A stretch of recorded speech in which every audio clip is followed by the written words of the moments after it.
Hi అండి. ముందు వీడియోలో టాప్ కోసం లైనింగ్ ఎలా కటింగ్ చేసుకోవాలో చూపించాను కదా. ఈ వీడియోలో మెయిన్ ఫ్యాబ్రిక్ కటింగ్ చూపిస్తాను.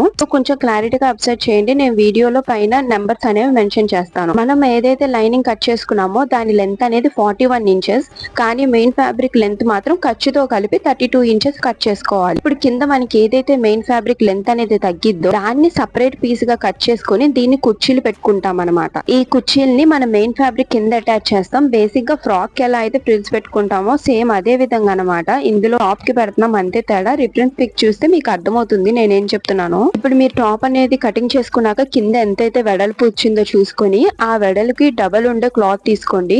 సో మీకు కుర్చీలు ఎక్కువగా కావాలనుకుంటే డబల్ ఉండే క్లాత్ తీసుకోవాలి. కుర్చీలు ఎక్కువ వద్దు అనుకున్నారంటే మీకు నార్మల్ గా క్లాత్ తీసుకుంటే సరిపోతుంది. ఎక్కువ వెడల్పు అనేది అక్కర్లేదు. పొడుగు మాత్రం మనం మెయిన్ ఫ్యాబ్రిక్ కి 32 ఇంచులు పెట్టుకున్నాం ఖర్చుతో కలిపి. ఇప్పుడు కింద కట్ చేసుకునే ఫ్యాబ్రిక్ 12 ఇంచులు ఖర్చుతో పెట్టుకోవాలి. కింద సైడ్ ఫోల్డ్ చేసి కుట్టుకుంటాం, పైన సైడ్ కుర్చీల దగ్గర స్టిచ్చింగ్ లో పోతుంది. ఈ పాయింట్ గుర్తు పెట్టుకోండి. నెక్స్ట్ వీడియోలో మనం ఫ్రాక్ కోసం కుర్చీలు పెట్టుకునేటప్పుడు క్యాలిక్యులేషన్ లేకుండా నార్మల్ గా ఎలా పెట్టేసుకోవాలో చూపిస్తాను, ప్లీట్స్ లేకుండా. అది మిస్ అవ్వకుండా ఛానల్ సబ్స్క్రైబ్ చేసుకోండి. ఈ వీడియో నచ్చితే లైక్ చేయండి.